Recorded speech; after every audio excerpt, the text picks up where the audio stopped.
All right, YouTube, we're gonna wrap up Independence Week here with just a quick video and just wrap up the week's festivities and some of the videos and add to some of the discussion, I guess.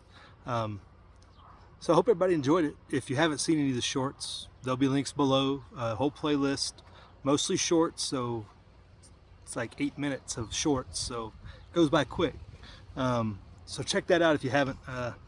Various incidents and people and occurrences prior to the declaration that led up and really made it all, it wouldn't have happened without most of that stuff occurring with their significance and everything tied to it.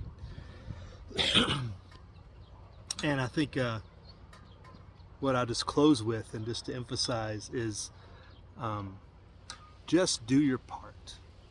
You don't have to make it all happen yourself. There's lots of people out there who share the same thoughts, beliefs, know that the direction has to change, know that things have to change, know that the system as it currently stands cannot stand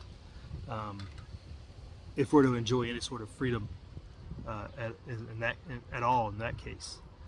So continue to press, continue to do the things, continue to communicate with others, continue to communicate with those that you are like minds, communicate with those who are on the fence or otherwise on the other side that you're trying to bring over to the necessities of what needs to happen.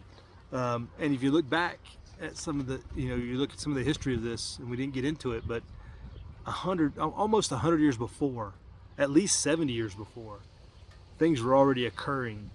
So don't think that we're not somehow ignoring what's in front of us because it's taken so long to get progress.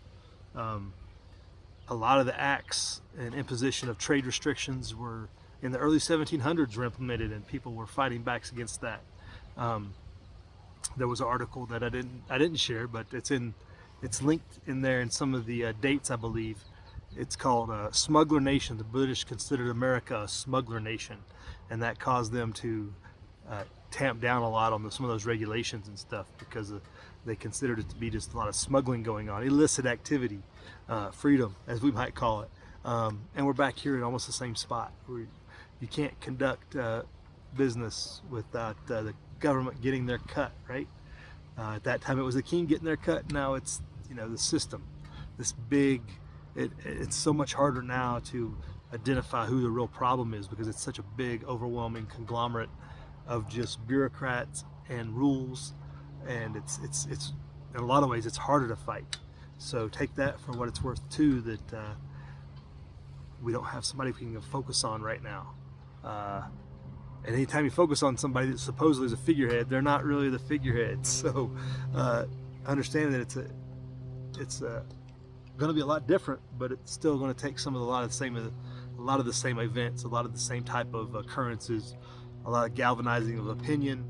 A lot of people who you think are on the other side are going to end up coming over in the end. There's going to be Benedict Arnolds as well. So I would just leave it with that, folks.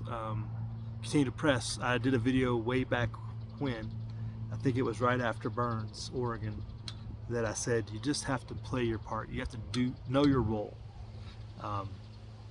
We're not a bunch of George Washingtons running around here as much as we all might like to think, or Patrick Henry, or any of these other types. We're all have to play our role and do our part where we are at the time. So if we follow that and do that, everything else might take care of itself, or we just might end up in this big Orwellian nightmare, and that's the way it was supposed to be anyway. Maybe. But fight it for what it's worth. So with that, everybody have a good week. I hope you enjoyed your Independence Week and had some deep thoughts about it and enjoyed it all the same.